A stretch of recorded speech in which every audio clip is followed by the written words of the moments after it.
José Luis Feito es presidente del Instituto de Estudios Económicos, uno de los centros de pensamiento sobre economía que funciona en este país desde hace muchos años.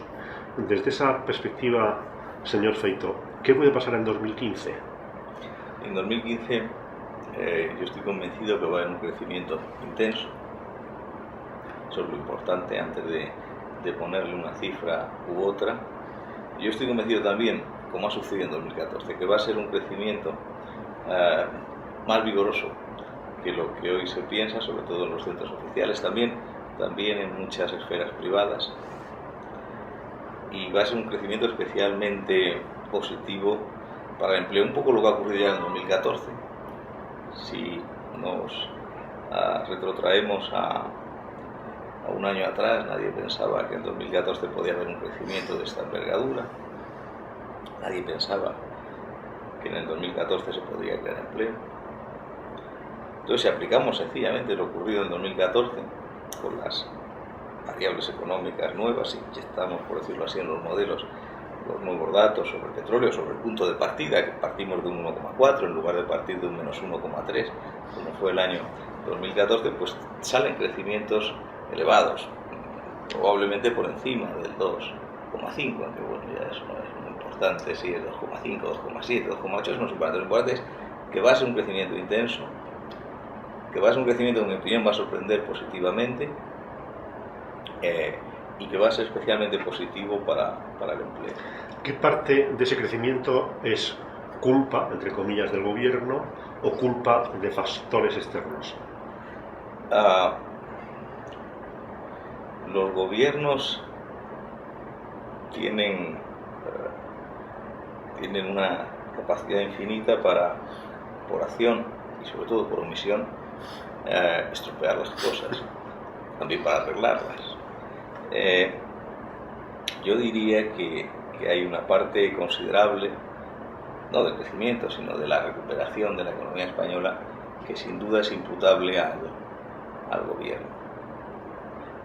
No a decisiones tomadas en estos últimos meses, sino a las decisiones tomadas al principio de la legislatura. Por ejemplo, la firmeza con la que abordó el saneamiento del sistema bancario. Esto ha sido decisivo para que nos encontremos hoy en esta situación. Si eso no se hubiera hecho, cualquier recuperación hubiera sido abortada. Si eso no se hubiera hecho, las políticas del Banco Central Europeo de salvar el euro a costa de garantizar la liquidez de los países afectados, pues no hubiera redundado en un crecimiento muy elevado, como ya ocurrió en el 2010. En 2010 hubo brotes verdes, hubo un conato de crecimiento, pero aquello se liquidó rápidamente, entre otras cosas, porque el gobierno anterior no abordó el crecimiento de la reestructuración del sistema financiero.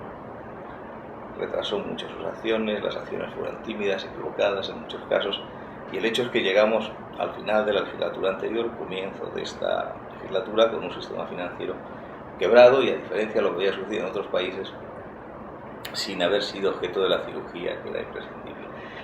La firmeza con la que el gobierno se enfrentó a este problema pues nos ha permitido llegar hoy con un sistema financiero que ahora sí, es verdad, es de los más saneados del mundo occidental, así lo han atestiguado los test de estrés del Banco Central Europeo, y está en condiciones de volver a dar crédito. De hecho, ya lo está dando este año. Por tanto, esa es una de las acciones que se deben apuntar al haber de este gobierno. Como consecuencia, el saneamiento del sistema financiero se ha saneado también y se han eliminado los excesos del sector inmobiliario.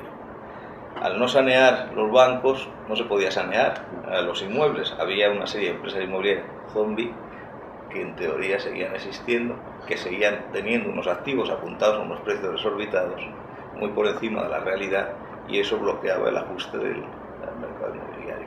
Estaba totalmente bloqueado. Al sanear el sistema bancario, automáticamente se sanea y se termina de limpiar el mercado inmobiliario, y la consecuencia es que ya en estos últimos meses de 2014, para sorpresa de muchos, se está creando empleo en el sector de la construcción.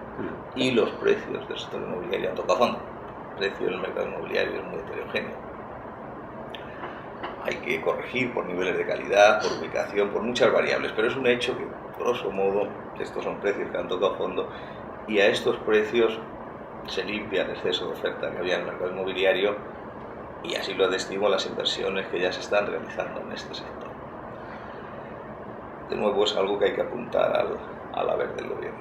Y luego está la reforma laboral. La reforma laboral ha sido la primera reforma que se ha hecho en España desde el año 85. Ha habido 19 reformas, pero 17 han sido placebo.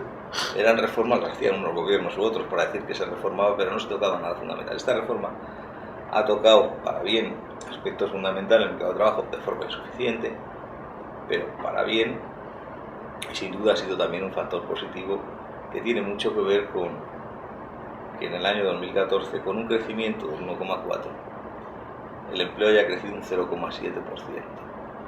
Esto no ocurría nunca en la historia de España. Con un crecimiento del 1,4%, el empleo caería. Esto tiene mucho que ver con la reforma. No todo. Tiene que ver también con que nunca había habido un aumento del paro tan descomunal en España. Nunca había habido tanto miedo en el mercado de trabajo a perder el puesto de trabajo. Y eso flexibiliza los salarios y permite crear empleo.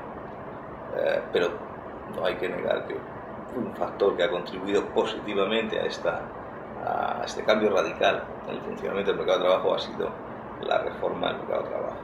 Menos de lo que dice el gobierno, pero más de lo que dice la oposición. Por tanto, resumiendo a su pregunta, hay factores externos que han contribuido a esta reforma, a este cambio de ciclo económico español. Sin duda la política del Banco Central Europeo. En los últimos meses la caída del precio del petróleo, pero en esta ocasión ha sido decisiva la acción del gobierno. ¿El precio del dinero que acaba de mencionar puede ser un factor que agilice todavía más el crecimiento? Sí, no, en efecto, una de las razones para el optimismo en el transcurso del 2015 es precisamente la política monetaria del Banco Central Europeo en los últimos meses, en esta segunda parte del año 2014.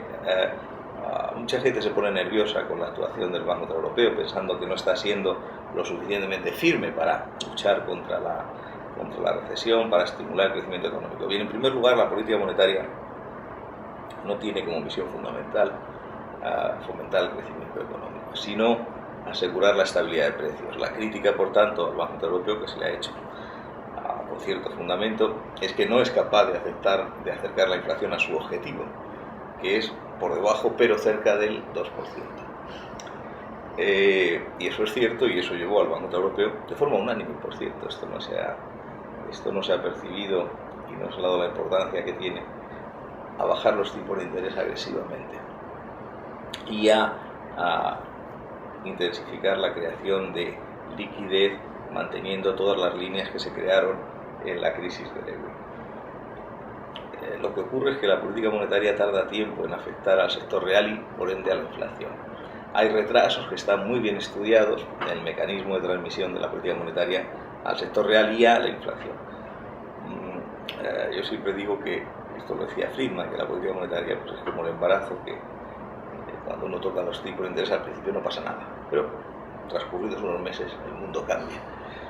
Los efectos positivos de esas bajadas de tipo de interés los vamos a ver con retraso y se materializarán plenamente en el transcurso de la primera mitad del siglo del año próximo. Cuando sí, en efecto, una de las razones para el optimismo es precisamente esa política monetaria que ya ha llevado a cabo el Banco Central Europeo. Si encima añade estímulos adicionales que no pongan en peligro la estabilidad de precios, a considerarlo en su momento, normalmente el crecimiento se aceleraría aún más. Pero ya con lo hecho podemos ser optimistas en lo concerniente al marco monetario en el que se va a desenvolver la actividad económica de nuestro país el próximo año. En ese sentido, en 2015 puede ser un buen año y plataforma de otro nuevo crecimiento para el 2016.